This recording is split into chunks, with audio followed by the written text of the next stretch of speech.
What is up, everybody? It's Dr. Vibe here, host and producer of the award-winning Dr. Vibe show, the home of epic conversations, and on the host of everybody, it's Dr. Vibe. Okay, we got this going on twice. Hold on here. Dr. Vibe show, the home of epic.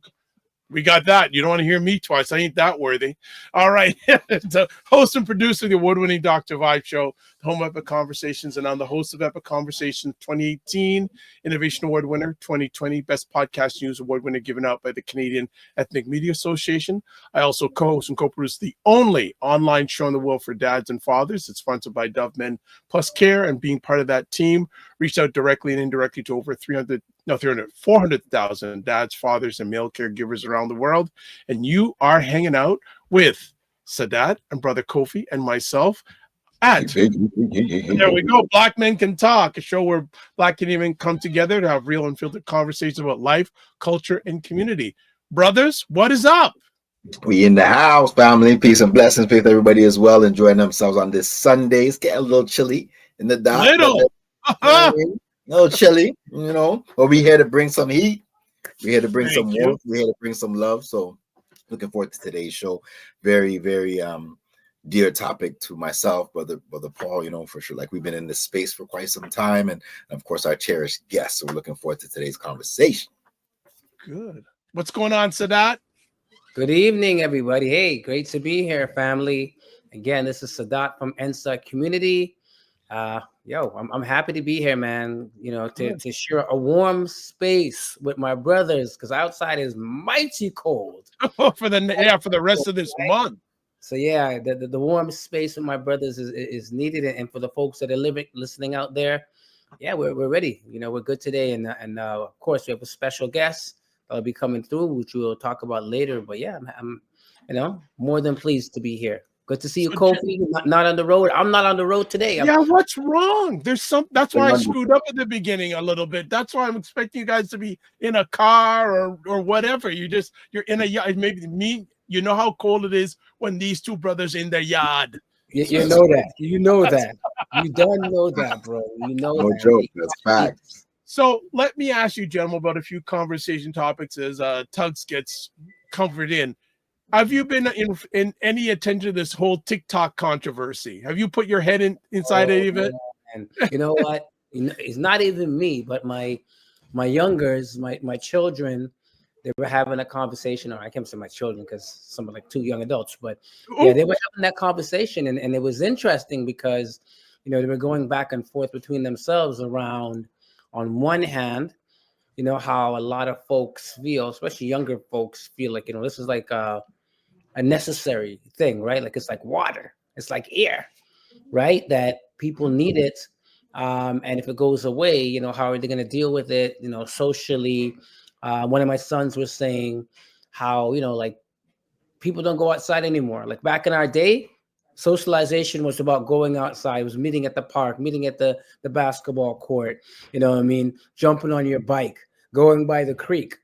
But now that folks are, not doing that as much, especially this generation, more time is spent online, and then it's more important to, connect in that particular way. So that's the challenge. And then I think my older son was more like, that's the problem, right? Like, if folks feel they can't survive without it, that actually is the problem, right? Because it's not air, water, or anything that's directly connected to us actually living. So it was an interesting conversation to be a fly on the wall and just let them have that conversation. But that's the extent for me. Yeah, funny enough, I was just listening, before I came up the road here with regards to like Trump's perspective around how this tool could be used, and if people in political positions are seeing the usage of such a form of social media, that it could actually impact their whole political campaign, then it shows kind of also the power of this particular tool, right? On the masses of people, if he's saying that, much less its impact on young people. So I think that one of the things I'll take a feather out of the hat of one of our elders that often talks about utilizing the current forms of social media to communicate to our community. What are we doing in terms of using it as a tool of empowerment, of information, of education, Some people use it specifically for those purposes. Some people follow particular accounts that for them provide a certain level of education relative to our community and our causes and the things that are important to us. Other folks use it just for, dance routines and learning a new dish, right? So I think the tool is in the hands of, of the person that decides to wield it for whatever purpose, I feel, right? That's my perspective relative to it. I think it's another tool that can be used in the tool belt for our liberation, if we so decide to. It can also be a tool that's used for our own bondage. We just decide how we use it. Well, I'll add my 1 cent to this.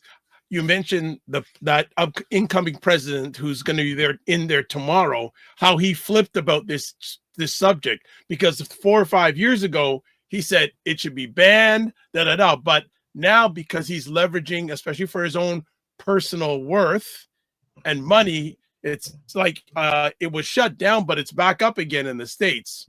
Like, so they're saying, so there was a post on TikTok's platform saying, oh, because we feel that the incoming president's going to give us another life, we've shut it back on again. But apparently is it the Google download area and the Apple download it, you still can't download it.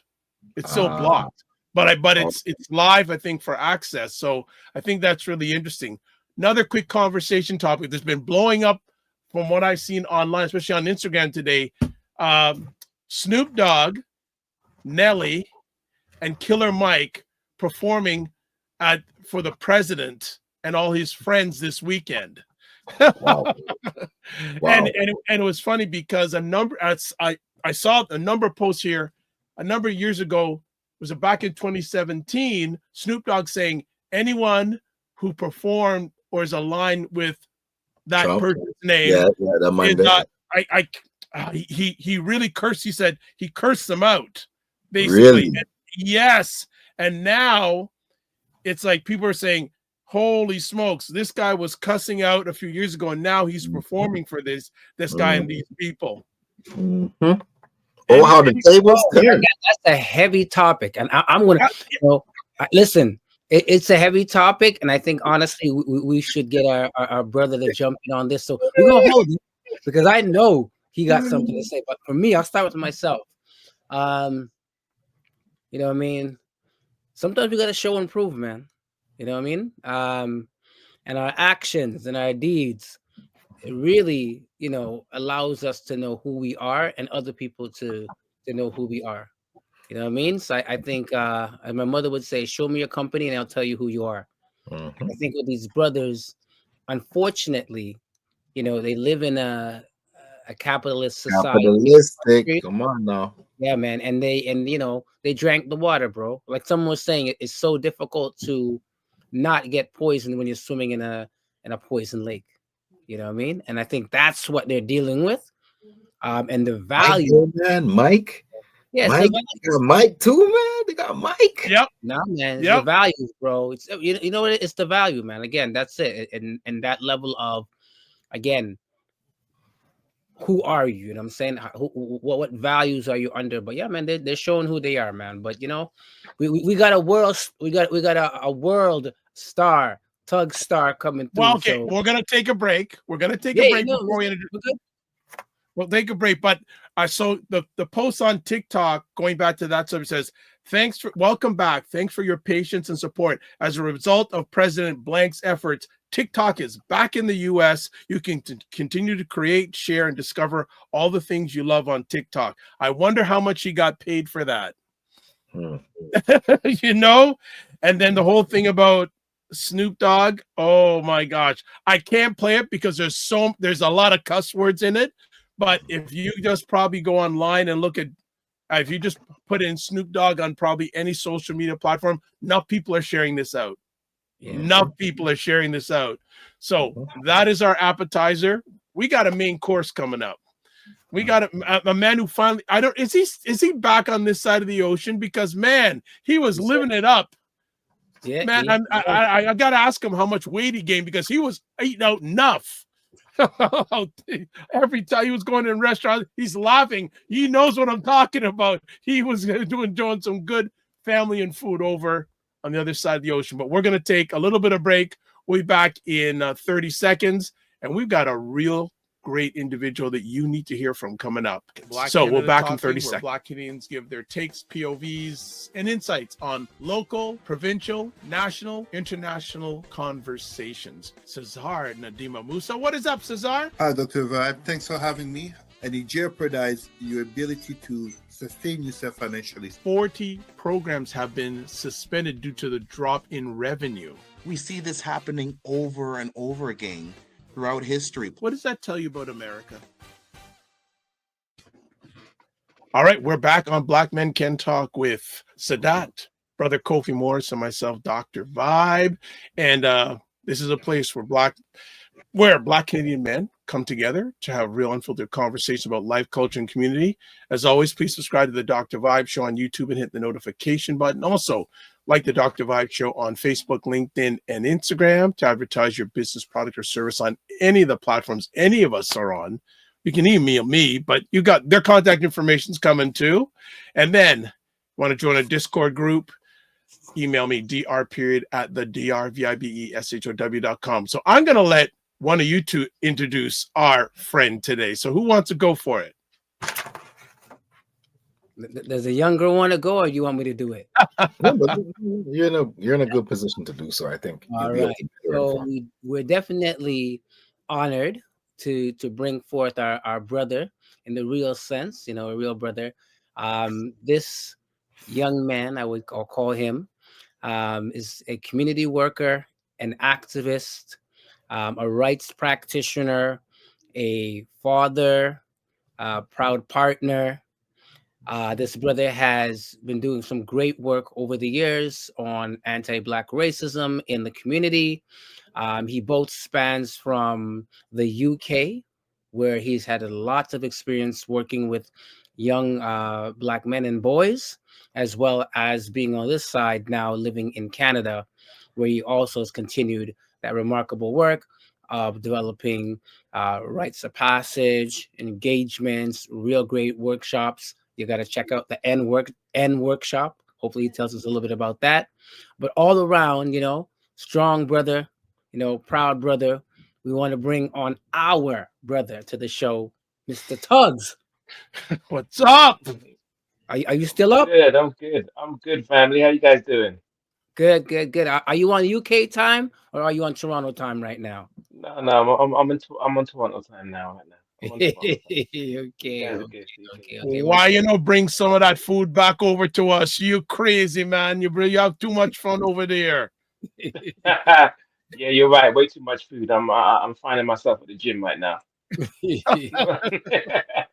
All good. Well, great to have you, brother. Yeah. Well, thank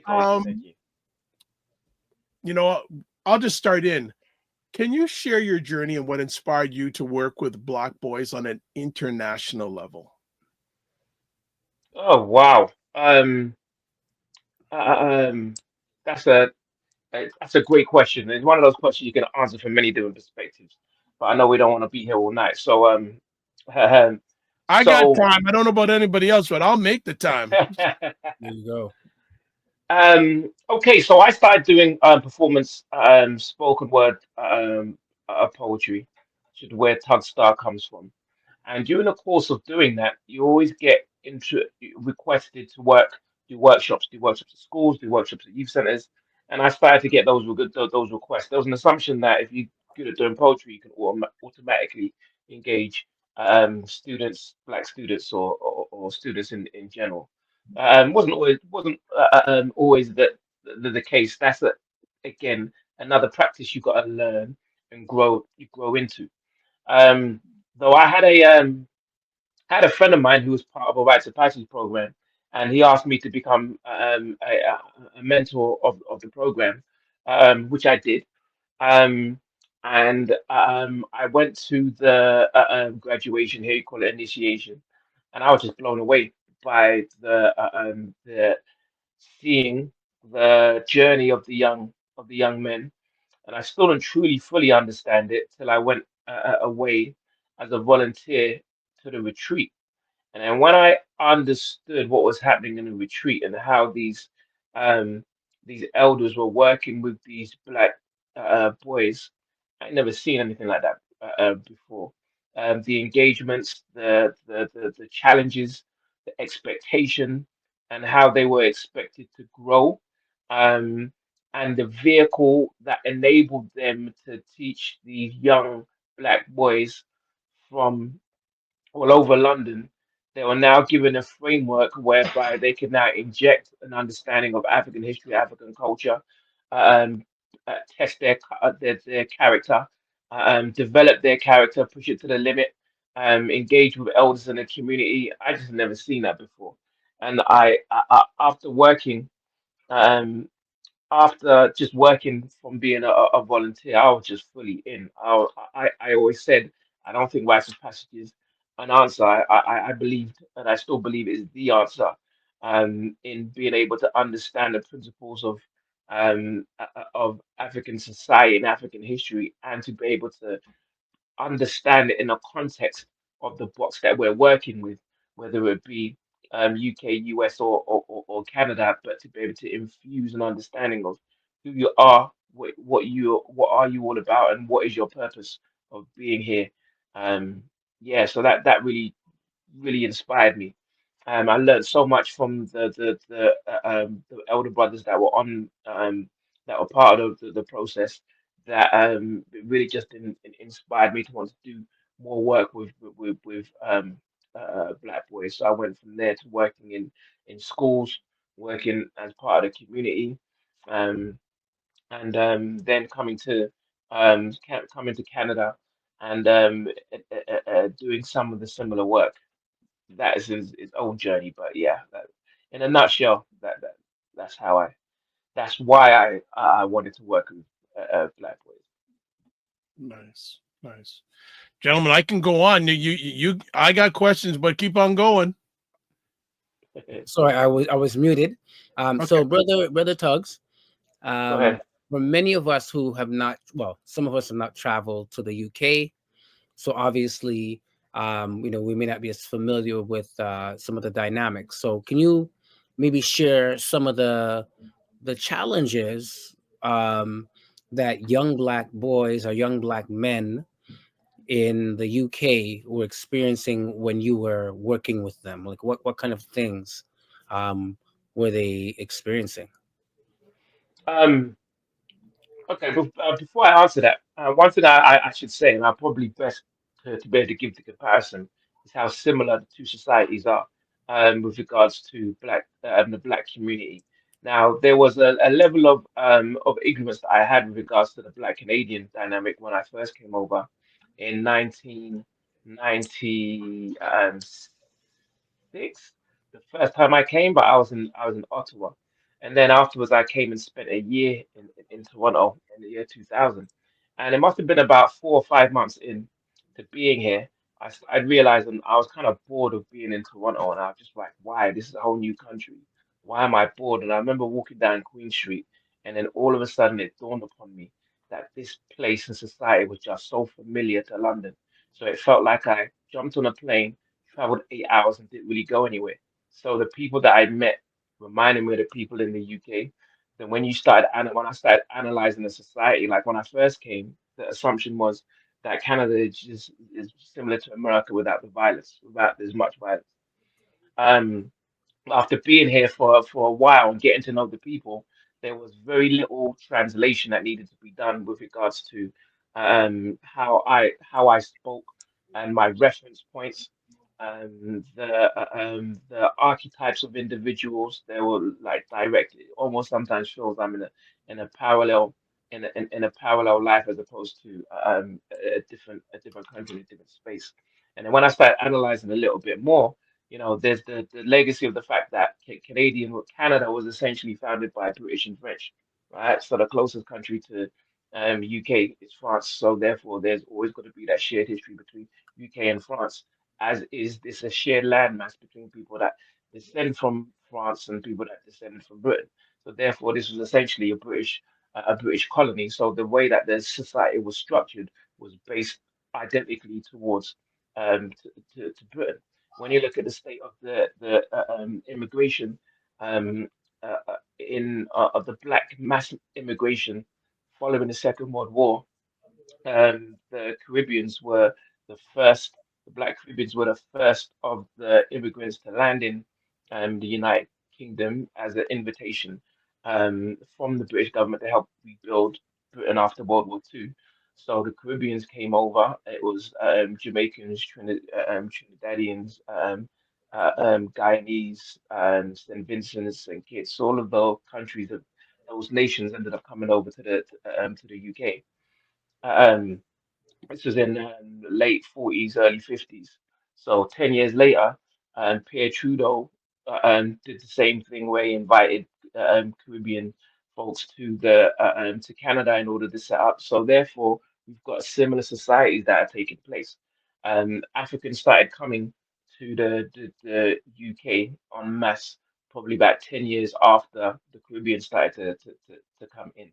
And then you probably find that there was a similar type of timeline after the Caribbeans came over. West Africans were probably the next um, mass immigration of folks that came from the African continent to Toronto and Canada. So what we have is essentially groups to the same group of people who are now branches on a tree who are growing up in different places.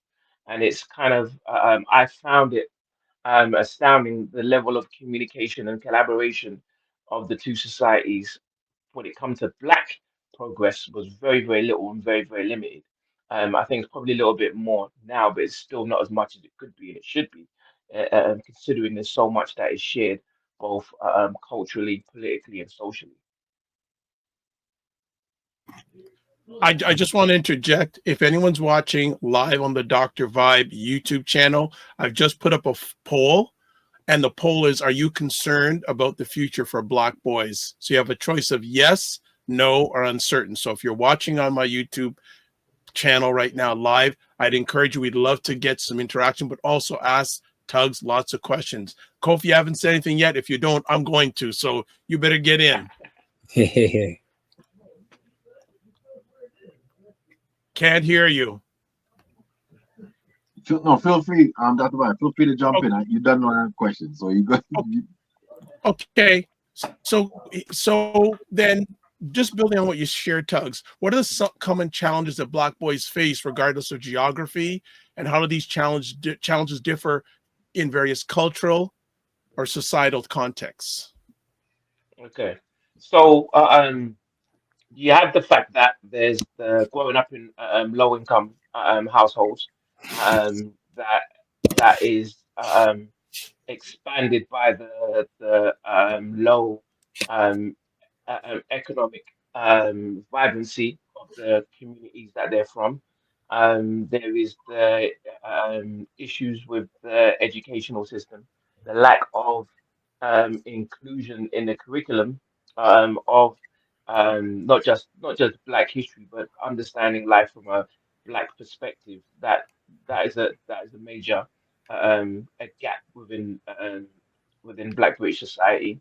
Um, there is the one thing that British society does do, which I think is a major difference in how that happens in Canada, is that there is an understanding.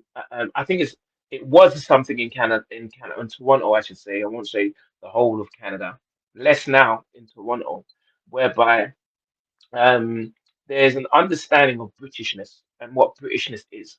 And in order to be Britishness, there's an expectation that one needs to disregard their culture in which they come from.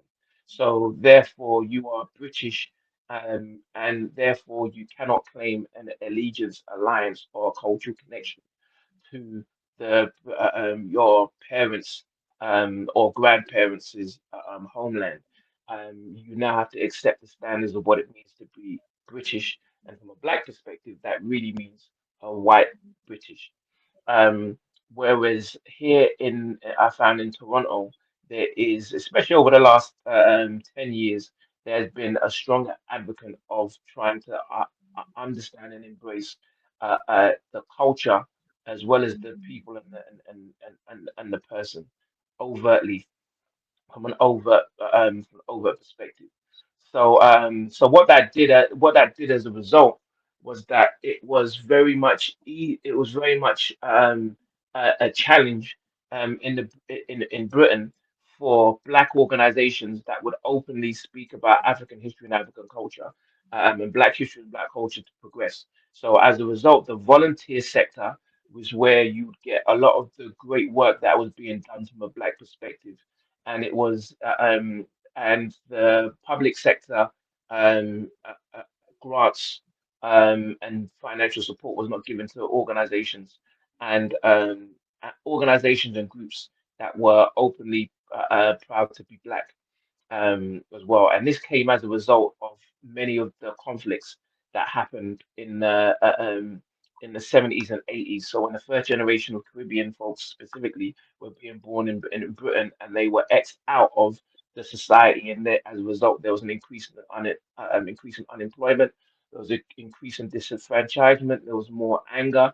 There was also the influence of Rastafari, which really were the forefront of making Black folks a little bit more politically conscious as well. So in the 80s, there was more so an embrace of we need to find ways to make these Black British folks who are rioting and causing such a dissension in British culture. How do we make them part of the society? So as a result, there were um, forward-thinking politicians who did have bonds with progressive Black leadership. So as a result, it was able to get Black organizations being funded, etc. Now, what happened there was because there was now the influence of consciousness, there was the influence of political activity, there was the influence of all of these Black sector workers that were working in the youth clubs, that were working as political agitators. You also had a lot of the politically, you had the South Africa apartheid, which is on the radar as well, which was really fueling the activism. Um, you had the influence of reggae culture. So all of this was playing a massive impact on Black youth at the time in the 80s. So the political establishment, when it changed from Labour, which had the history of being very much supportive of social and the new immigrants that are coming over, you had to switch to conservatives. So you had Margaret Thatcher. So this is like a history lesson now. But Margaret Thatcher now come into play. She was the first woman prime minister, but she was very much the equivalent of what a Republican is in the United States, and obviously you've got the conservatives here in in Canada. But they were very much wary of the politicization of what was happening to Black youth. And as a result, it became a changing of guard, so to speak. So a lot of the Black activists that were in positions of influence were slowly edged out and replaced with folks who were Black on the inside, but didn't necessarily have the Black politics. So I grew up. Um, in that era whereby there really wasn't a lot of engagement with Black youth. And when I found a lot of these youth workers, they were working from a volunteer perspective, and they were teaching the Black youth from a voluntary perspective. So when I found them in the 90s, I had to understand the history of what happened to that class of Black youth workers who in the 70s and early 80s were engaging Black youth from a Black perspective, to the fact that there were folks that were in positions, but they weren't necessarily engaging from a culturally relevant perspective. These were now folks that were started up independent organizations, independent movements, and were really engaging folks from a voluntary perspective with the understanding that we can't depend upon government to assist us. Good. Gentlemen, don't let me do this. No. Really? You guys got you. Well, maybe because I don't see Tuggs as much as you do. A couple things. Blessed family, once again, greetings, welcome to the show. We've been speaking about bringing you on for a minute, so we're thankful that you're with us tonight. And again, speaking about this amazing journey called Rites of Passage. Let's go deep, fam. Let's go deep. I'm here, man. Let's dig it. So one of the things that come to mind, the funny thing is that my introduction to Tuggs was actually him behind the mic dropping some lyrics, right?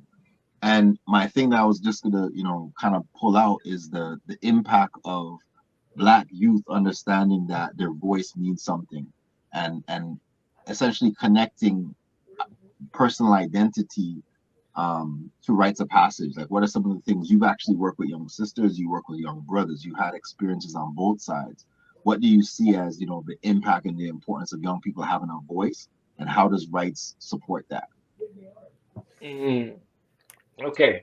So I mean, rights have been fundamental in being able to uh, um, have young people find their voice, right? I find that when we reach a young person for the first time, we come through a rites of passage. The first experience is, what is this? My mum or my dad who told me I have to come on this process, and I don't really want to be part of this process, right? These are old black men. Um, this is when I was from the UK. So when it was from the UK, it was very much a black men working with black boys. So yeah, so the first session was always them not wanting to be there. Now what you understand is that from the age of when young boys are put into the school system, they're now going through their own journey. At first, they're from the first 6 years of their life, they're in the cocoon of having all of the influence from family, parents, family, community, and close neighborhood, the environment that they're in, which is essentially been guarded. Now they are in the school system and being opened up to a whole new world and being educated by someone that's principally not connected or related to the family that they're from. So between the age of 6 of 13, they're going through an element of being completely reprogrammed, and oftentimes it's not to the benefit of their community. And now, by the time they get to the age of 13, there's potential tensions. There's emotional tensions. There's character tensions that are in the home, and now the parent, and especially if they're coming from a single parent household, it's a question of um the child now needs to find their tribe, and oftentimes the tribe that they're finding may not have been signed off or been agreeable to the parent or parents, and now they're like, we need something for these boys. Let's find a program that has black men working with black boys, and let's give the child to that program. So now we now have to understand the fact that the young men have now a different program that they have written on their personality, and that is oftentimes at odds with the family that they're from. There is a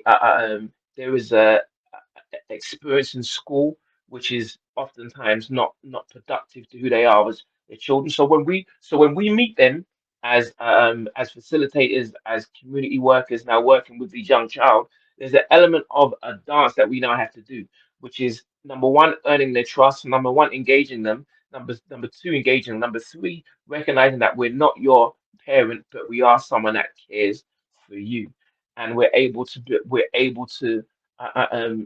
include the cool factor, as well as the guy factor as well. So now we've got to break through all of that in order to get to the young person. And once we get to the young person and connect with the young person, is now trying to pull out who it is that they are, and therefore create conditions whereby they can be comfortable expressing the best of who they are, and then we can help guide them through their process of bringing out the best of what's within them. All right, I'm just going to jump in. There's a few quick comments here. Frequency of Air Promotion says, greetings, Sadat, Kofi, Tuggstar, and Dr. Vibe. He has a humble request, and if time permits, can we have Tuggstar render a spoken word piece? Boy Wonder says Yaga, and Naza Community says, welcome, Boy Wonder. All right. Paul and Kofi, Paul, Yeah, like yeah, I said, I definitely got a question around, obviously, we're in the last month or so, here in Toronto. I know you've been away, but here in Toronto it still was something around the crisis of missing Black boys. And we've seen a lot of community conversations, a lot of social media, a lot of folks that have been, concerned openly around this unfortunate issue. So one of the things I'm pushing is how do we keep Black boys at home and in community, right? Because and when they return, how do we, keep them here as well? But basically, what advice would you have around how to engage young Black boys to make them feel welcome, and again, to make them feel valued in, our community or in homes, right? Like, what kind of advice would you have around, making them feel valued, according to your experience working with, young Black boys? I'm hoping we can get into a discussion, man, because this is a big question. It's a loaded question as well, and I don't think there's an easy necessary answer to it. Now, yes, while I was away, I did see the post, and on Thursday, I went to one of the community discussions, that was about it. Where are these black boys going? What's necessarily happening to them, etc. And then it was revealed that a large majority of the black boys have now gone home, right? But now the question is, where were they, and why were they where they were, right? Now, it's an interesting thing when you say, how do we keep black boys in the home? Uh, um, when I was young, I didn't want to be at home. Not that I ran away, but it's like see, when you do rites of passage, it's something that connects to the nature of who we are, right?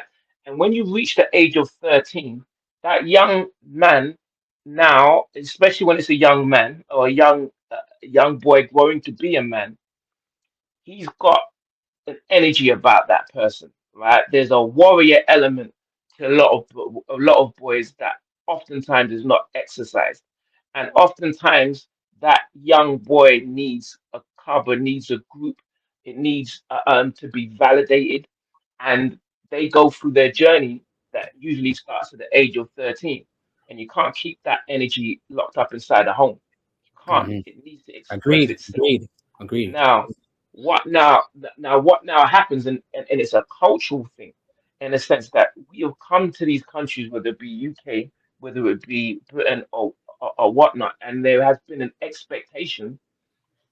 There's been an expectation for these countries that they're in to be able to bring out the best of our young boys in this regard. Um, Generationally, that has not been the case. When you look at the statistics of what happens to the black community, in this case, black boys, with regards to the level of high dropout rates, which mirrors in the UK and in Canada, they mirror each other. Um, the concern with mental health mirroring each other, the disproportionate level of incarceration both mirrors each other. All of these are warning signs. All of these are levels of concern that we need to be at, and it's also a recognition that maybe the general society is not able to provide the answers that needs to happen when we cast to what happens to black boys. Now, to turn the question back on ourselves, it's like, what are we seeing in community? What gaps are we seeing in community, that is now impacting and affecting the black boys? We always talk about the lack of the community centers. Yeah, that's definitely one of them. But then there's the question of what type of engagement is going to be happening from with these black boys from these community centers. So it's now becomes for me a cultural analysis about what are the things that we need to be doing more so as a community to engage the black boys, so that the black boys now have a place to go, and through the places that they go and they visit, they're given a sense of purpose. They're given a sense of, this is who I am, this is what's expected of me, and this is what I now must do to be able to benefit the community in which I come from, whether it's the community or culture from the perspective of you being a Black Canadian, a Black Canadian from the Caribbean, a Black Canadian from the African diaspora, or the African continent, and not only just from the African continent, but the specific groups that I'm from. All of this is what a person is looking for. Every person told at some stage ask, "Who am I?" And that question gets answered by the environment that they're in. And if that environment is a negative one, then they become that negative element, right? And if that environment is a positive element, then they'll become that positive element. When I went through the quest of who I am, I went looking. I had because my parents weren't able to answer the question of how I navigate the society that I was in. Luckily, I was so influenced by hip hop, and the culture of hip hop at that time was heavily politicized, heavily conscious, and heavily speaking and trying to answer the question of who are you as a young black male. So I went through my own quest trying to find an environment that could help affirm who I am.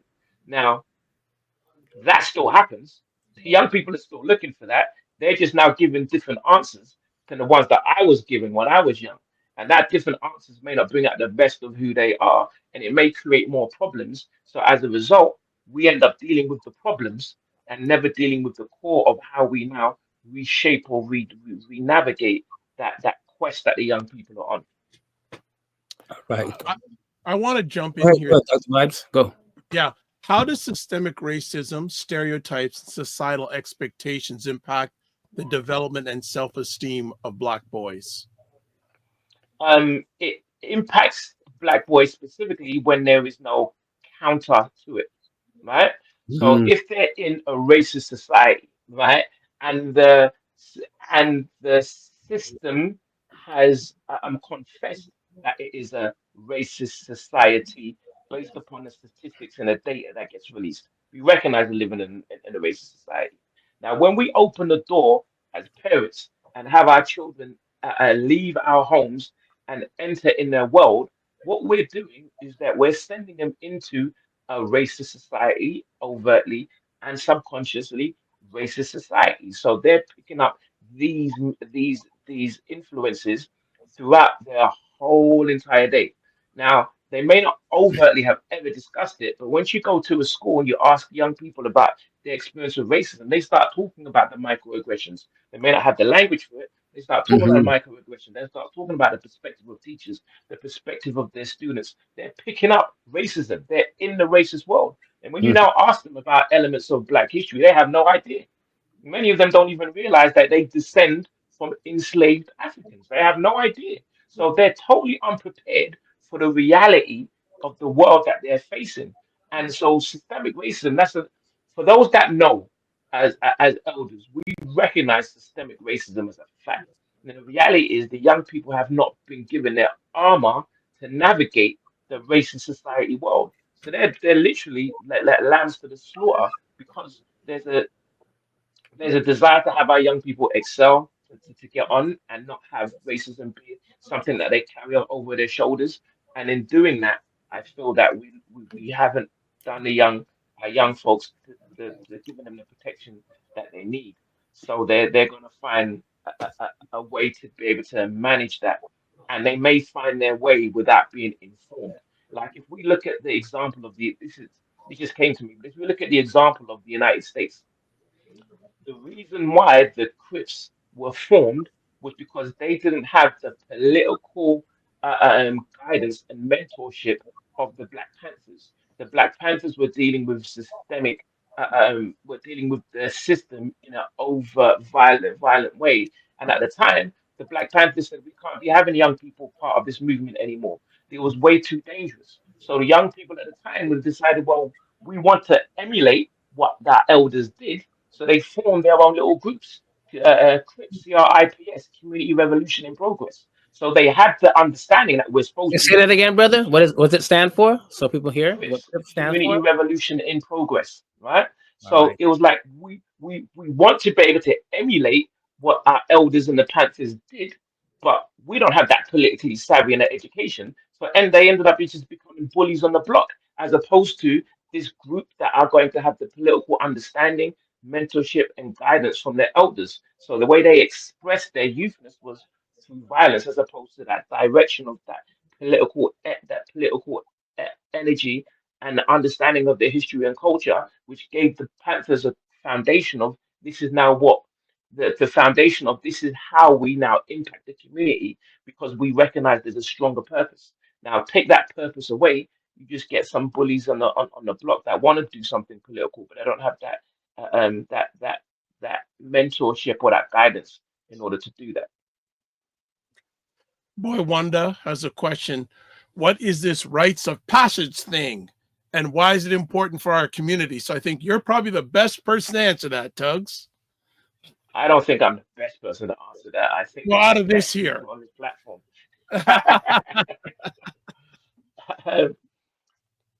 so, so rites of passage.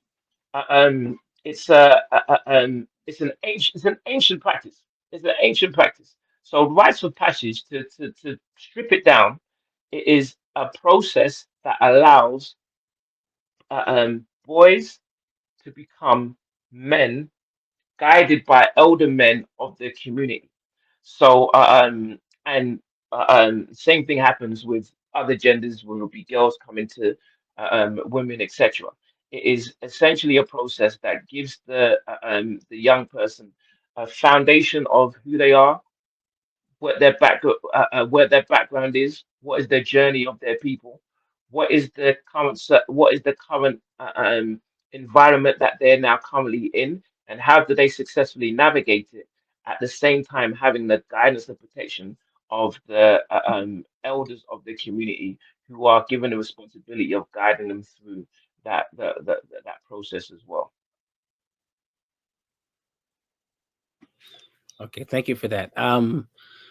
So we often talk about how language can shape the way you think, and that, in particular with our young people, the words that they use hold power.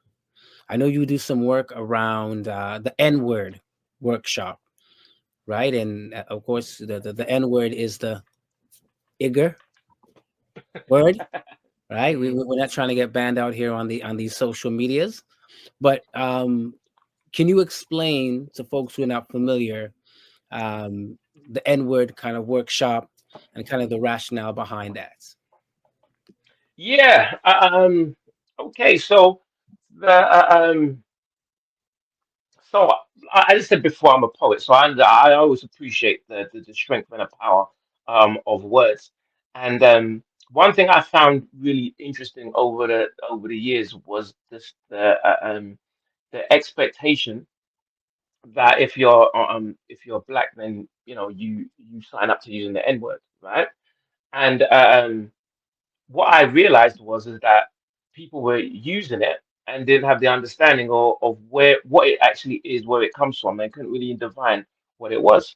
So I decided to come up with a workshop that was able to guide young people on a process of understanding what the N word is, understand its history, and then not really tell them whether they should or shouldn't use it, but at the end, just give them the information, and then at the end ask them the question whether they feel it's something that it's wise or sensible to use, right? And I recognize that I went through my own journey with it, and this generation, and again, history is my favorite subject. So when I looked at things from a historical perspective, there was a um, there was a time, to quote Talib Kweli, he had a fantastic song.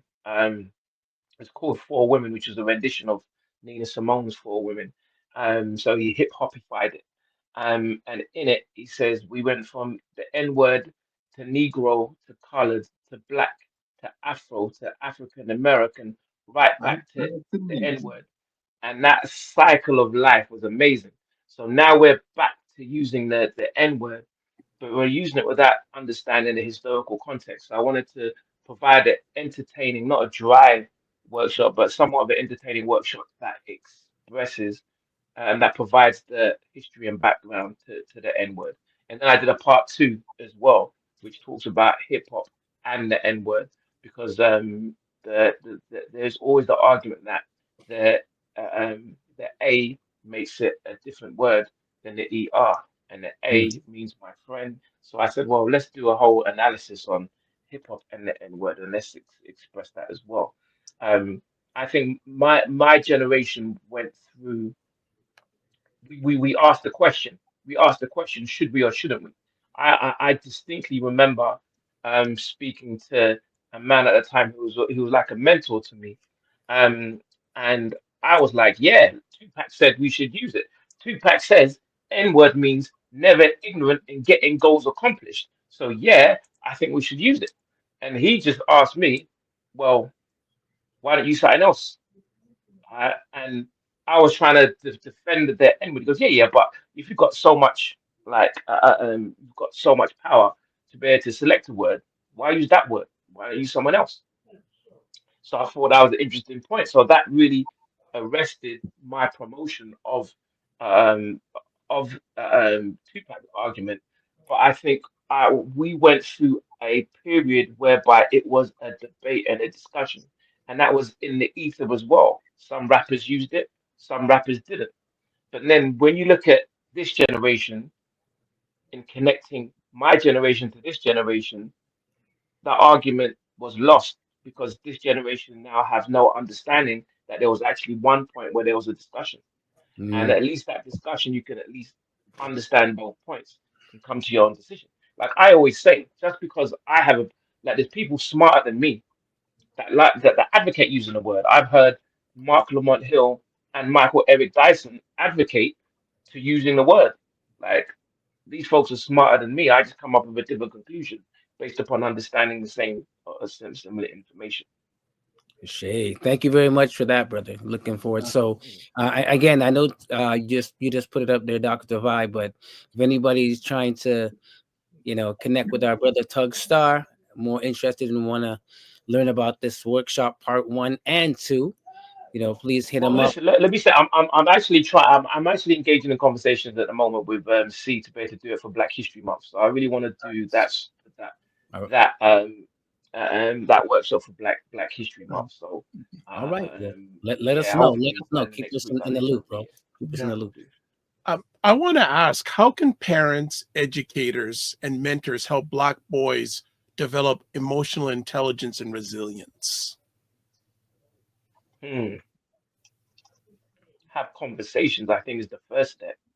Um, I think the hardest thing to bypass as a parent with the stresses of just surviving is like actually having time just to sit down and carve out time just to speak to your children about what is happening in their world, what's going on in their world.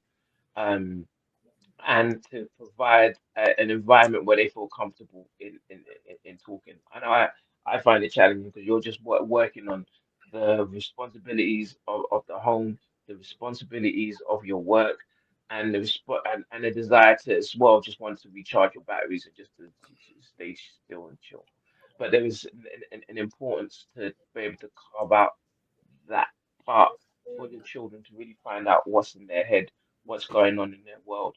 And one thing that I found beneficial is opening up your home for not just your family, but also their friends, for their friends just to come over, and you can see how they operate within their own tribe, right? And you can eavesdrop, you can really get a sense of who they are because they morph when they're around different people. They're in your So you home. really get, yeah. But you're in your home, and they get, and the your friends or your children's friends get an understanding of who you are as well, and that increases the respect factor of them, as well as understanding who is it that's influencing my child. Shay. So talking about your home, I know, obviously a lot of our conversation is focused on supporting young Black boys, but I know recently um, you helped to facilitate a rites of passage process with young women, right? What was that Mhm. experience like as a Black man to lead that process? Uh, um, it was great, and I want to say I led the process per se. That I really wanted to that I initiated the process. Yeah. One of the things I recognized when my daughter was coming of age was that it was clear that she was getting a lot of influence from the school, and the school and the school friends, and exactly what I talked about. Like, I'm a I'm a victim of what I spoke about, in the sense that I could see that the my daughter was more so a daughter of the school system as opposed to a daughter of me, of my values and my history and my culture. So I could see all of that was escaping me, and I felt it was a need to arrest that pretty soon. So what I did was that we invited some of the people who are close to my daughter and their parents to the home for a Kwanzaa gathering, and then I proposed the rites of passage process. And I was like, how could I be part of such a phenomenal rites of passage process that I've seen have such great impact on black men and black women, um, and not use that for my own child. So I did pitch the year template, and all of the parents, bar none, were fully in. So we began the process with them, and it was just amazing. And I needed to lean on the black women, my wife and her circle, who'd already done their own rites of passage, some as adults, and to be able to lean on them to engage with the girls that were going through their own process. So it was phenomenal. And again, the one thing you always say, Paul, just trust the process, and yeah, at the end of the process, I could fully say this was my child, like Mm. my child, who now understood who she was in the context of the school that she was in, the friends that she has, and the culture that she was now engaging with. She understood who she was within that context. So that element of clarity within herself was extremely important. Okay. Got a comment here from Frequency Event Promotions. The young men of today are living in a time where access to information is all at their fingertips. Do we know of any projects or programs that are assisting young people in securing careers versus jobs? I guess that's open to all of us, I guess, not just Tuggs. Anyone? I think there's a lot. I would say there are a lot of things I'm seeing, that are out there in terms of that focus on careers versus jobs. I've seen a lot of that energy, but I also want to challenge that as well, because what I find with my engagements, my limited engagement of working with the young people, is that a lot of them are entrepreneurial, right?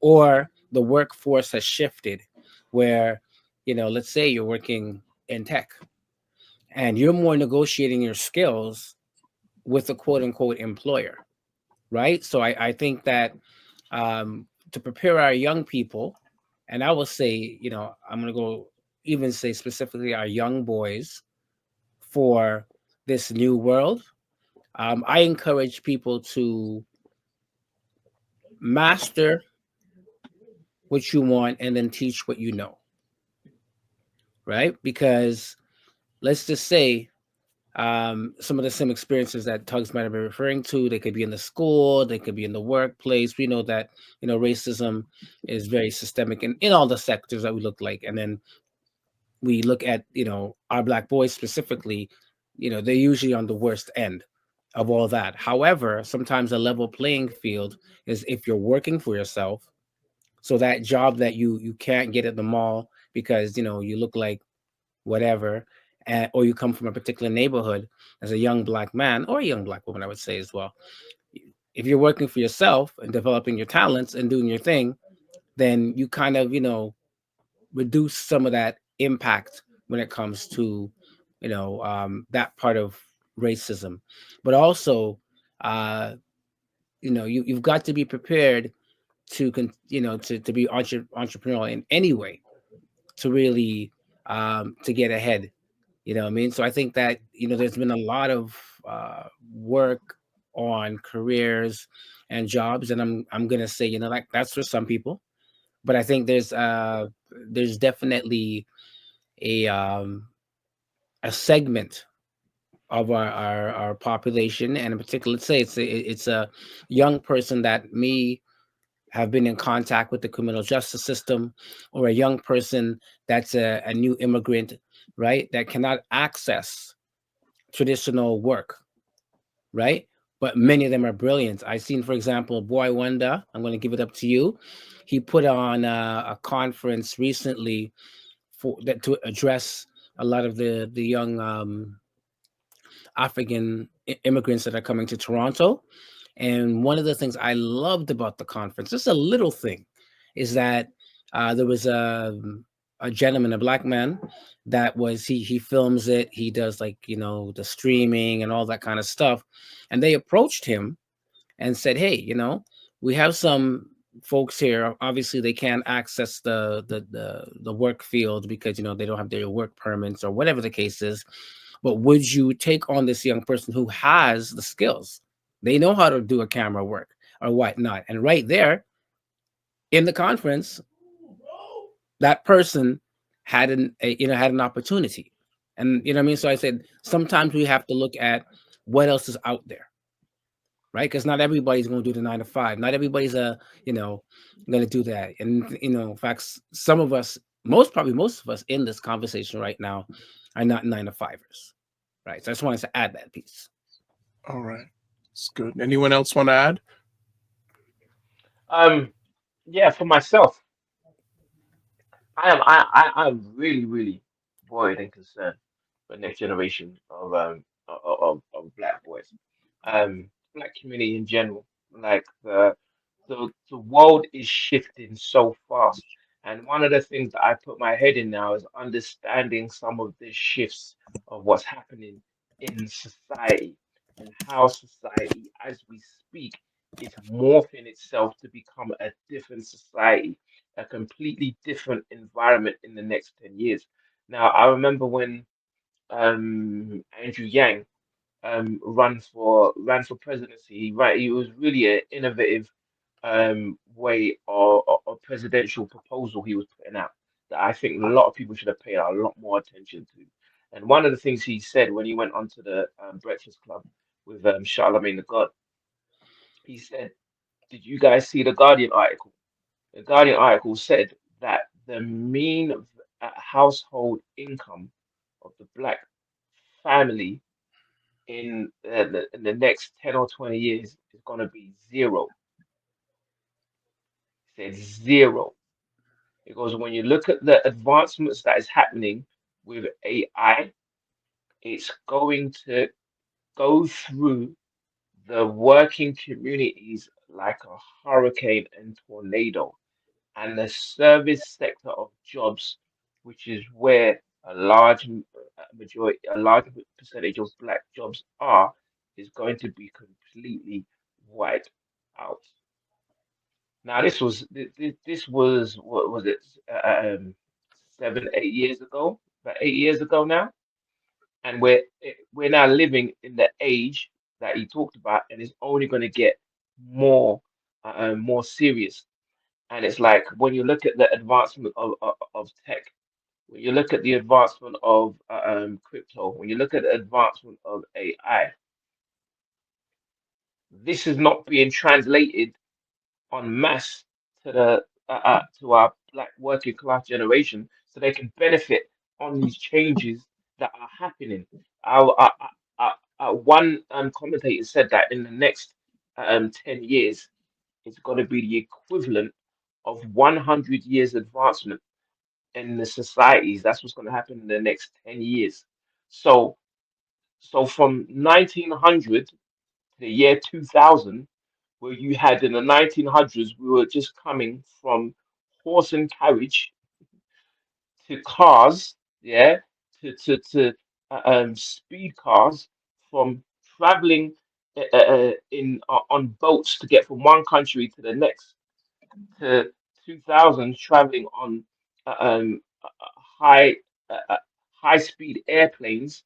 Like that level of development and changes is going to happen in a space of 10 years, and we're actually in the 10 years. It may be 9 years now, because I heard this in 2024, And my whole thing is that when we go to the schools, we're still learning in the same type of ways, right? And we're still engaging in the same type of way that the kids are bored of. And I just feel it's hard putting that responsibility on the school. I know we always do. We put it on the school, we put it on the school board, we put it on the teachers, and that doesn't and that system never changes. And it's like, what is now the responsibilities for us in position who know, who are elders, who understand the changes coming? How are we now communicating that to now the black youth, so that those black youth who are disappearing and doing whatever they are they're doing to get ahead of life, and are given a instruction pad and instruction manual to let you know that no, there's a history and culture that you've come from, and you are now the answer. You are now the answer to what the prayers of our previous generations are, and we now need you to be in these type of industries and to connect it to what your desire and gifts and the talents are. Because when you look at the advance of hip hop, what you're really looking at is young men and women who are ages 14, 15, 16, and upwards, who were geniuses, untapped geniuses in what they did. Like, you have individuals who are working with technology in order to find new ways of using technology in a way that the person who invented a speaker or a record player, they were now finding ways to do things that the initial inventors had no idea could be done. And they were hacking and finding ways of doing it without a college degree, without a doctorate, but they were doing things that were college degree level and doctorate levels. They were finding wires, connecting wires, they were putting turntables together and creating music that now are multi-million-dollar industries that were done by low income people in the hood. Now, these type of dormant geniuses, they're still around. They're still in Toronto. They're still in the GTA. They're still in London. They're all over the place. They're just not being harnessed, and it's the inability to harness that talent, which is a major concern. For me, looking forward to the next generation.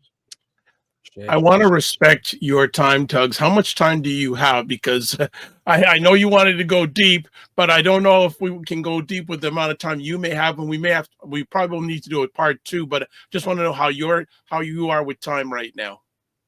I'm good, brother. I'm good. Okay. I'm good. All right. I want to continue on, but just some things. NASA said for resources for Black youth jobs, Gerard has been doing it for a long time. Gerard Mead is my man. Yeah, Gerard Mead, I tip my hat off. That brother is dedicated. He's one of the real ones, 100%. there you go. And the Frequency of Empire says, in my opinion, the 21st century is here and is growing like wildfire. Youth work has shifted as well. Entrepreneurship is now default. Continued, but I feel we need to cascade, peel back youth work, education, workforce. And also says, in the interim, the streets are advocating exponentially luring in our Black men. That I agree. Definitely, they're luring in our Black men.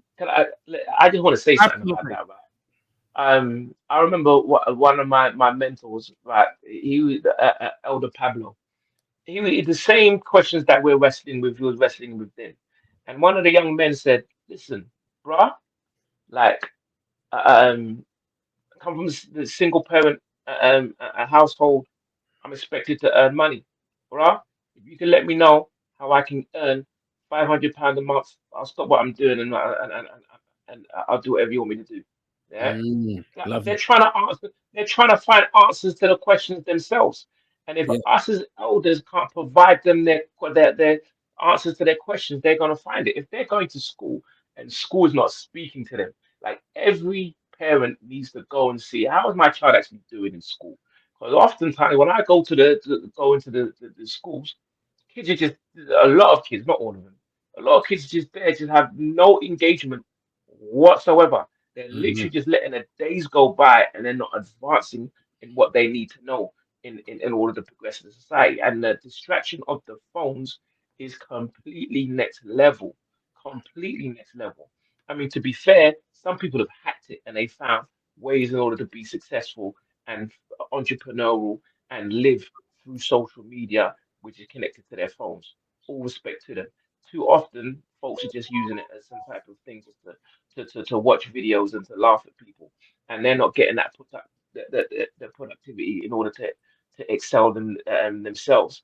And when life is just passing you by, and all of a sudden you graduate, and all of a sudden you're 18, of course you're going to be attracted to anyone that says, "Yo, I know how to get a few more peas or a few more dollars in your pocket."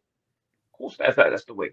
Now, the person who's providing that offer needs to be able to provide. Needs to be someone that can provide that same offer. It's not going to get them in prison or get them dead. Yeah. Good stuff. Well, so then how can we develop how can we help Black boys develop a strong sense of identity and self-worth in a world that often devalues them?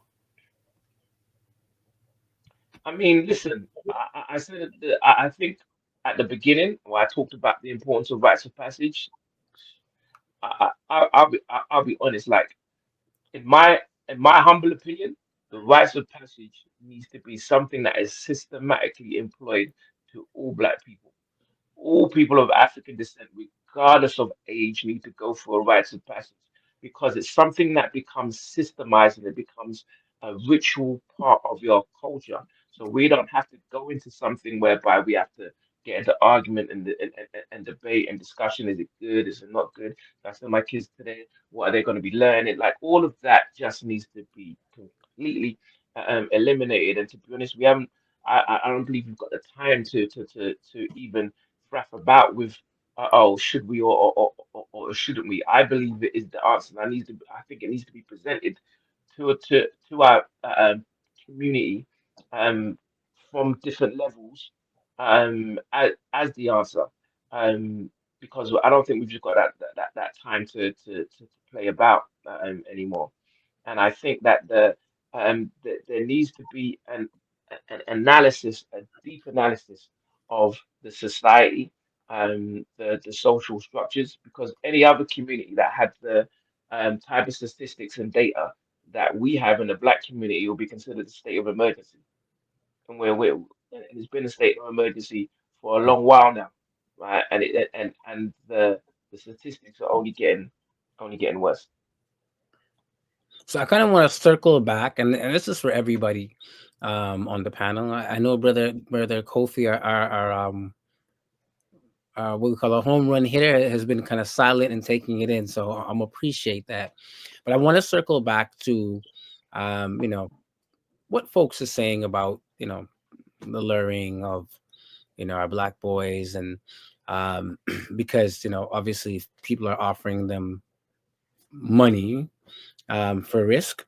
But what role do we play, or can we play, in providing, you know, jobs, opportunities for our young people, young Black people? Like, what role as Black men do we play in doing that? You know what I mean? Like, in actually getting them to the place where we can, like you said, the brother said to Elder Pablo, if you can, you know, find me an alternate to actually doing this thing, like making money or surviving or feeding my family, because it's not like all about, you know, vanity like a lot of people think. Sometimes it's Yes. young people who have to contribute to their households on a real level. You know what I mean? That a lot of us don't have to do. But, you know, what role can we play as Black men, you know, to support our young Black people economically? I put it out to everybody here. So one of the things I'll hop Go in ahead. real quick. Go ahead, home run hitter. A couple quick things come to mind. You know, one of the things I found out, and I'm sure the brothers can probably echo this, when you speak to, because we're all entrenched and connected to community, when you speak with brothers who are not necessarily connected to community, they often think to themselves, what can I do? Right? They often, like, that's the question they're asking, or they feel as though they don't have a certain type of credential, they don't have a certain background that could impact the life of a young man. But the thing that they don't realize oftentimes is that your experience means something to a younger black man. Why? Is because he's looking to you because you're supposed to be somewhere that he hasn't been yet. You know, if you're going on a journey and you're walking this journey and you've been on a journey for some time and you meet somebody else who's just starting, it's almost like saying you have nothing that you can explain to this young man that's about to go on this journey that you've just been on. And you're coming with scrapes and bruises, you know what I'm saying? But you're also coming with accolades and, you know, whatever. So it's like thinking that they don't have something to pass on. I think oftentimes our role is to empower those brothers to explain to them that there are things that you have within you based upon your own personal experience that a young man can gain from, but it's just to create the space and the time. And sometimes it's just literally going to that, going to wherever they are, right? Whether the experiences that they're having and bouncing that ball with them. You know what I mean? Playing, you know what I mean? Being in spaces that they are already. Some parents would talk about, you know, going into the child's room, and if they're playing video games or they're doing their homework, whatever the case may be, just being present. I know there's a lot of fathers that are in homes, and a lot of us can attest to this, that were in homes, but the fathers weren't present in the home, right? They were there, they were physically there, but you couldn't say, what is your son doing up in his room? What is he doing? What is his passion? What is his drive? Where does his goal? What are the things that are important to him? They can't answer those questions because they're so caught up in their own lives, not recognizing just having presence sometimes is when the young man can now feel, let me ask a question. I've been talking to this girl and, you know, and I don't know how to approach her. And I don't, you know, like, should I introduce myself to her family? Like what they're asking these questions internally, not realizing that you could be a source of strength. You could be a source of knowledge. You could be a source of experience. You could be a source of just a listening ear for another young man. So I think some of the times we need to empower ourselves in recognizing that we have something to offer, regardless of our educational background, regardless of a lot of those things that we're thinking are the defining factor for the young man that just doesn't have someone present in his life that looks like him, has been through a similar experience as him, and can echo some things back to him. So I think that's one of the things we need to recognize is our own lived experience often informs the work of rites of passage, for example, with young men. And the reality is there's a lot of wisdom out there that can be accessed, but the young man doesn't know where to access it. So making ourselves available, going, like I said, connecting to initiatives like the R Initiative, connecting to our Black organizations. There's a brother named Keely that has spoken in Toronto before, and he's often said, you know, if you're not part of an organization, then you're probably part of this organization, right? So connect to something that's present, that's happening in community. I saw a call from mentors, I think just a couple like this past week from the BBPA, right? From the Black Business and Professional Association. So there are initiatives that are looking for mentors and guides and people that can support young Black men. However, being visible to community, knowing where to go and how to connect, right? And being able to be present and available. I think some of those things that we need to kind of go back to and recognize. We have so much power and knowledge, wisdom, and experience and information in our community. It's just to bridge the gaps and make the connections. See, this is why you're in the bullpen. So when you come out of the bullpen, you come with a sledgehammer, eh? You knock six. You knock six. You knock six out of right? You come off the bench. I'll just add quickly, because I know it's a great conversation topic. Love what you said, Brother Kofi, because too many of us don't think we have value. And we have to look at it that we don't look at what you don't have. What you have is good enough. And also the lived experience is so important. You don't need to have a degree to be of service to a young Black boy. Your lived experience is more than enough. And also another organization that's looking for Black men to get engaged with young Black boys, Big Brothers Big Sister Toronto, which is run by Station Frederick, has a call out. They have about 150 Black youth that are looking for mentorship, and it's not a big requirement every month, and the majority of those looking for help are young Black boys. So if you don't know where you can serve and you're afraid to go into these organizations, contact any of the people on the screen. We will direct you to the right organizations, because as Tuggs said, we're in a critical situation right now. We're in a very, very critical. Yeah, you see stuff on the news. If you spoke to us individually, we could give even scarier stories. All you're seeing in the major media is the clips. There's other stuff going on that you probably don't know that's going on that you can be part of the U-turn. I'll leave it to Kofi and Tuggs if they want to add on. No, you guys said. I mean, you guys said it, I'll be remiss about also mentioning 100 Strong. I know they do some great work with Yeah. for that boys specifically, and also C Center for Young Black Professionals as well. When they Yep. was asking about careers versus jobs, I mean their one is very interesting in the sense that they look at where there are labor gaps, so they know where there are gaps within the labor market, and they provide um training and guidance for Black folks who are looking to get into those particular arenas. Um, I know film and production is one of them. Digital technology is one of them. Construction was one in the past. I'm not sure if it still is, but there's also things such as insurance as well. So it's not your typical industries that they're available to. It's ones that they research and they know there's number one, not only a short of like labor, but a short of labor in the Canadian economy in and of itself. Yeah. Yeah.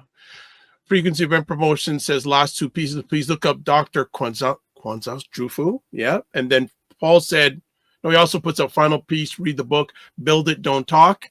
Also says, great, Paul, great question. I think we know what the answer is to this. It takes great work. I'm going to say great heart work, not just work, heart work and strategy with community and business focus on the ideas that go beyond lip service.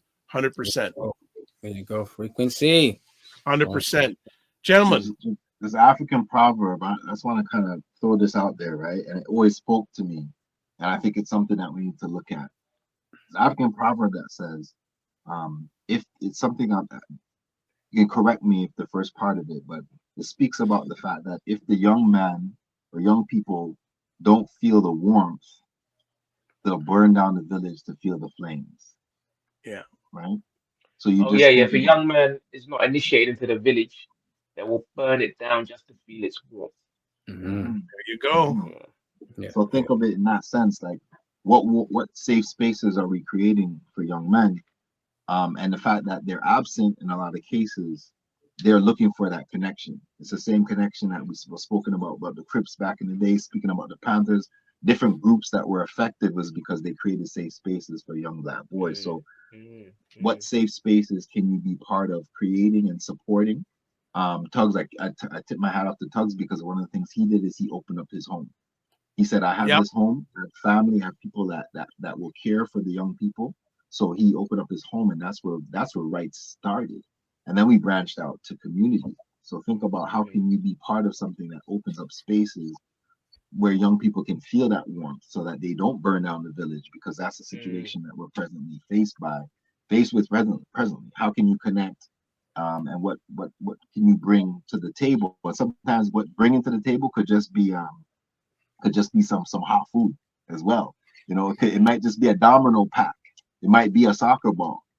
What is it that you can bring that can create a safe space that young people can feel at home, and the building and the support can essentially launch itself from there. So, well, as I always say, go ahead, Tuggs. No, I was going to say something, and you know what? It goes on what Brother Kofi was saying as well. Sometimes you really can not appreciate what it is that you have. And you may not think what you have is enough or a lot, but it may be the one jewel that would help inspire a young person and take them to the next level. I remember there was one brother.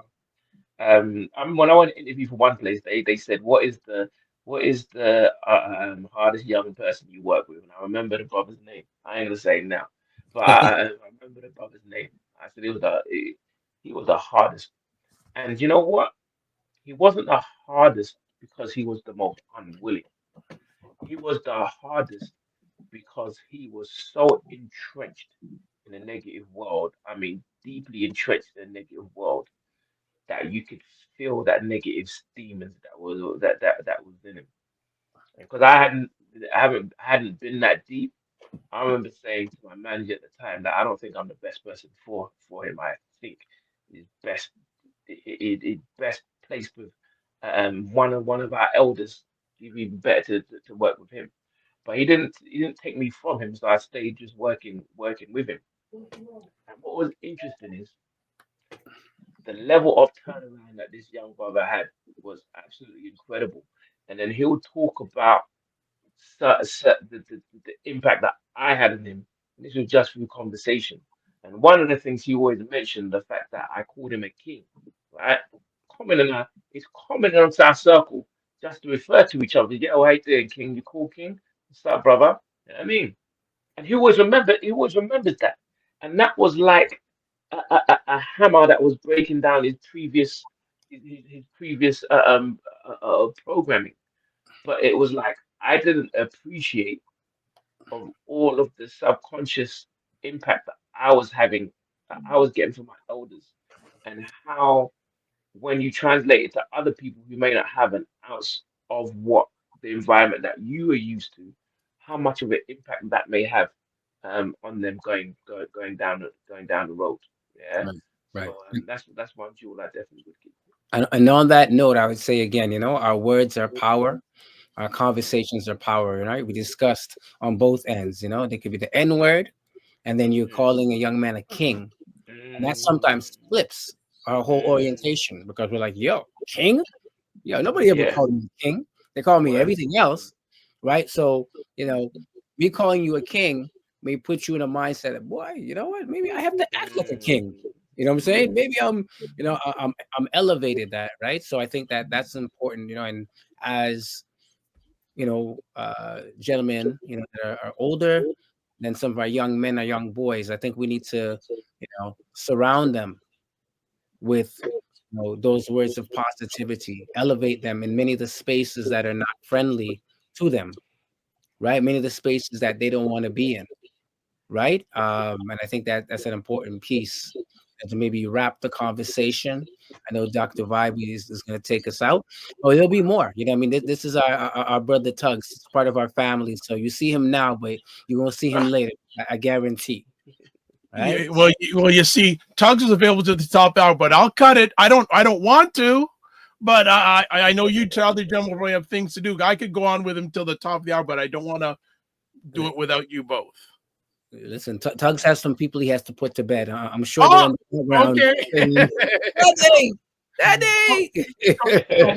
So Stephen says also sharing with each other what we learn, what we have the privilege to reason with those young people. Understanding the dynamics of young people today in today's context is important. So Tuggs, I want to get one last piece from you, or one or two quickly. What gives you hope for the future of Black boys, and what changes would you like to see in the next 10 years? So what gives me hope is that I know that there are throughout wherever we are, there are always individuals who recognize the time that we're in and doing the works, right? The people who've been influenced by the generations before, and they recognize that there's a level of engagement that needs to happen. And just the fact that I believe that young people are seeking and they're looking and they have immense talent as well that just needs to be channeled and it just needs to be honed. And I think with like the jigsaw pieces, I see the jigsaw pieces all there. But the more these jigsaw pieces can be pushed together, the more that we'll find our answers to what we're looking at. So the fact that all of the jigsaw pieces are there, you do have committed men, you do have boys that are seeking. We do have boys that are seeking committed men. And once we now started to put those pieces together, I think we'll find a shift. And what was the second part? Well, I said, what changes would you like to see in the next 10 years? I would echo what Brother Sadat said to me. Was that the element of rites of passage should be seen like how the Boy Scouts were, right? in the sense that it should be something that all children of African descent have the opportunity in doing. And I'd love to, what I'd love to see is just a whole educational process centered around the rites of passage principles. And I'd also love to see more of the integration and discussion with Black folks around the planet a little bit more. Like the top European echelon, they're now looking to communicate with other worlds, right? Other worlds and different solar systems, and we still have issues speaking with each other in different countries, even though we're connected. Like that don't make sense. So it's like, how can we integrate ourselves as a as an African world population, so that someone in the States, someone in the Caribbean, someone in Africa, someone in Toronto, we can all learn from what's happening in our particular areas and find ways to build and develop stronger bonds. Yeah, because I think we all have more in common than we really know. 100%, 100%, and we always seem to focus on what We separates us don't. rather than what Yeah, brings us together. So yeah. 100%. One last thing, if you could share one key message with Black boys around the world, what would it be? One key thing that, to be honest, is like when we look at the the journey of Black folks in the West, it's been a horrible journey, and we have prayed for a time where we could exist in the world and have the opportunity to be our best selves, right?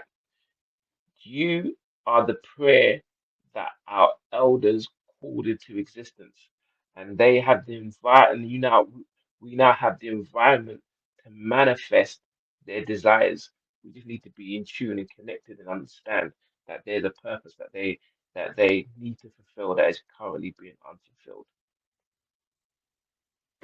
Great way to end it off. Fantastic. Well, Brother Tuggs, thank you for coming back from England to hang out with us. Appreciate you. Appreciate you. No I'd say the problem. last time we saw each other was at a food celebration. Yes, indeed. Wow. Yes. But Wow. yo, Dr. Vibes, I have to pick you up, Dr. Vibes. Is like, before podcast become a thing, there was a Dr. Vibes show. So you were ahead, We're you all were ahead okay. of, We're ahead all of your time, together. man. I'm glad. Look, I received that, but I'm glad that we're all in this together, whether it's digitally, face to face, city wise, provincial wise, nationally, internationally. We're all in this together. It's not over until we win. 100%, man. And I just want to obviously give testimony to Brother Sadat as well. Like he's really mentored and been a guide to me integrating with the Black community in Toronto in a way. And I remember when I first came over, he said, "Listen, get in the car. I'm giving you, we're going on a ride along." And he took me to all of the spots and connected me with some of the main peoples and individuals. You know what I mean? So that was an invaluable an invaluable experience that enabled me to start working as a volunteer. Where I met Brother Kofi. And there you go. There you go. Yes. Redemption Reintegration Services as well. So big up Brother Kofi, man, because I know you've been dedicated in this mission as well. You know what I mean, so Full Excellent. circle. Full circle. Full It's a full circle. circle. yes, Well, indeed, we want to thank you indeed, for indeed. taking the most important thing, your time to hang out with us. And as always, if there's anything we can potentially do to help out, you know how to get a hold of us. And as always, I would say, don't just manage your time, manage your energy. Remember to give yourself grace. And if you're not making money, make history. That's it, family. Thank you, my brother. Keep the faith. All right. All right. Man, we have to do a part 2 with him. We have to do a like that. No, there was so much stuff. Like, man, I just felt like I spoke with Professor Tuggs, not just Tuggs. Yeah, That's that it. name. Listen, that name's gonna stick with him now. You know, he's now known as the professor. So The professor. Yes, the that's the professor. new name, the professor. Absolutely. Gentlemen, any final thoughts before we close the conversation down today? Yeah, I would like to start. I definitely wanted kind of build off what Brother Kofi was saying in terms of getting involved in organizations and putting a challenge out to the listeners. So my challenge is for you to volunteer, find an organization that works with young Black boys or supports their family, and make that your mission this year, that you're going to give your time, you're going to give your energy, and you're going to contribute to the development of, you know, a young Black man this year. So, and I also will do the same as well, right? Do what I'm asking you to do. But yeah, put the challenge out there, you know, and let us know. Come back, let us know, you know, I mean, what you've been doing. So thank you very much, everybody, for holding space today in an important conversation. 100%. Brother Kofi? A couple of things. One of the things that there's so much when it comes to rites of passage that we didn't, you know, you can't explore in an hour and a half call. But a couple of other things are traditional healing practices and the importance of going back, utilizing the term Sankofa, you know, which is a fictitious bird that essentially looks back to fetch an egg from its back. And it's the concept of, it's actually an Adinkra symbol, which are ancient symbols that are often, you know, explored during rites of passage. But just thinking of the importance of digging and going backwards in order for us to move forwards, and recognizing that there's healing that has to take place. There we go. Paul's holding it right there. So there's healing that must take place within our community, and it often starts with the inner child. So a lot of us have actual inner child work to be done, and as a result, you know, we have people that are walking around that look grown, that look adult-like, but internally there's some development that hasn't taken place. So rites of passage is one of those things that allows you to develop what's happening internally, be able to look within in order to examine what's happening in your environment. And that's a lot of what it did for us on our journey. So definitely dig a little bit deeper with regards to some of the things you're experiencing and challenges you might be experiencing as a man, and recognizing that there may be some internal work that needs to be done, and we need to get to the point where we're now normalizing healing in our community as Black men. So I'm thankful to be part of, you know, today's conversation, as it's another step in the direction of healing for our community, going back to traditional practices that have worked, that have been proven to work with the self-transformation of young people in our community to become healthy individuals. Because, you know, it doesn't just take a village, but it takes a healthy village to raise healthy children. So we're on that journey. I'm thankful, Dr. Vibe. Thank you for creating the space once again. Black Man Can Talk, Black Man Will Talk, Black Man Talking. And they do talk. I'll just end off really quick here. Black men, don't underestimate your lived experience.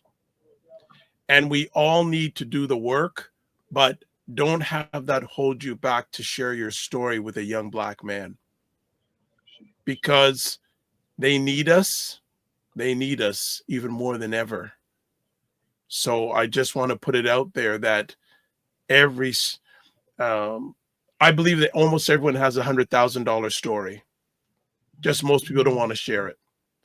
So let's share our story with a young Black man.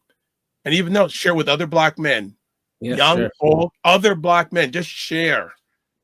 Just share. And if you don't have children of your own, find some to share it with. I'm sure you have a relative, a young youth relative, a male in your family. Share it. So before we close down, just show results of the poll. Are you concerned about the future of Black boys? 89% of the respondents said yes, they are. So even more so. Yes. Even more so. So before we close it down, if you want to get a hold of Kofi Sadat, email address is there. Instagram is there. YouTube is there. Facebook is there. Kofi Morris, email address is there. Both his Instagram, 2 Instagram accounts. Wow. Wow. How many do you have on TikTok? I won't ask. There we go. And then Coach on TikTok. Oh, there you go. There you go. Website. There's all the contact information there on most of the platforms you're watching this live and replay. It's there. And of course, here's Tuggs information also. So that's it. You can watch replays of this epic conversation on the Dr. Vibe Show on YouTube, Facebook, and LinkedIn, Also, the Dr. Vibe Show website, the drvibeshow.com. Paul Osbourne on Facebook, and NASA Community on YouTube. So it's all covered. So as we shut down, we do live your life as a dream. If you can dream it, you can make it. Sometimes you need to get smaller, get stronger, block assumptions, then aim bigger, aim better, aim higher, aim wider, love, faith, and respect. And don't just manage your time, manage your energy. Remember to give yourselves grace. And if you're not making money, make history. And we will get Tuggs back because I need to have him back. And I think everyone else here does. Be well and keep the faith.